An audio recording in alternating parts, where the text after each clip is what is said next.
You have a congressman that doesn't represent you. She doesn't even come here. But that's what we got to hit home. So. Let me be a talk show host for a moment. Give back the microphone for a second, would you? When you interviewed the candidates, how did you do that, and why did you pick Paul? Well, I went to the rallies that were at the casino, in the various booths they set up, and it was outside rallies at a local fair, and just right off the bat, he hit me the right way, and I interviewed all the other people, our local people, and I just knew my heart, my feeling that he was the man. Second question, because you're going to end up on the radio today. Don't worry, no names. You lost your Medicare doctor. How did he communicate that to you, or how did she communicate that to you? Email.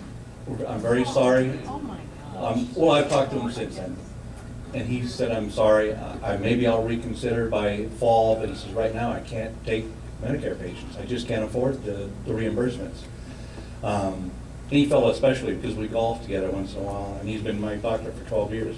But did you beat him? No, he spends more time on the legs than I do. Okay, well that's an amazing story, and I think one of the reasons that Congress is going to switch over is that the effects of Obamacare are rolling out, and they're not good. They're devastating, and people like you and stories like that is what I think is going to carry this election forward. It is the reason they are not talking about it. The president's going all over the country. He's in Austin, Texas. He's in GM land up in Detroit. No matter where he goes, he doesn't talk about Obamacare, because people know it was a destructive mistake made over the objections that people expressed in Massachusetts, Virginia, and New Jersey. My wife's doctor required a $200 a year fee for Medicare patients by letter. If you want to remain my patient, it's $200 a year if you're on Medicare extra. Well, not to make it even more dire for you, but most of the folks around me have always told me, Paul, don't go in the weeds, because I can go in the weeds really quickly, because I live it. You know the scenario in Flagstaff? Our family docs in Flagstaff are about ready to go under. Every single one of them are family primary docs. Flagstaff Medical Center has tried to put them under an umbrella. Guess what? That doesn't fly with the FTC. That's collusion. Isn't that interesting? Federal Trade Commission, they have the oversight of it, okay? This is a dilemma. Our primary care docs are financially going out of business. And it's the work of Obamacare, plus it is the insurance companies, the big insurance companies. Well, short before yes, but also insurance. That's why I'm one of the guys that's been pushing this revocation of McCarran-Ferguson. There are anti-competitive exemptions that insurance companies get. And the federal government uses them to their benefit in their reimbursement in utilizing payments to docs and to facilities like hospitals.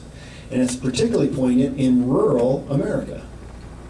And so what happens is that they share every bit of your information with each other, including reimbursements to doctors, reimbursements to those facilities. And if you look at them, they're very, very close to the same. Wouldn't it be interesting if they had to compete against each other? Because that was what America was founded upon. I want to see the very best of America coming back in insurance. I want to control my own health. That's what I want to do. And I want to have that personal relationship with my doctor. I want to have some say. But this is what's dangerous right now. Okay, did I go too far in the weeds? Can I come back out? Okay.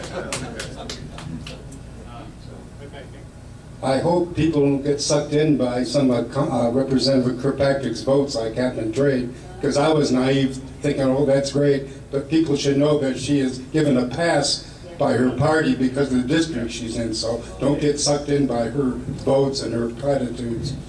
I will talk to you about that directly. If you remember Congresswoman Kirkpatrick and her run in 2008, that was a cornerstone of her campaign.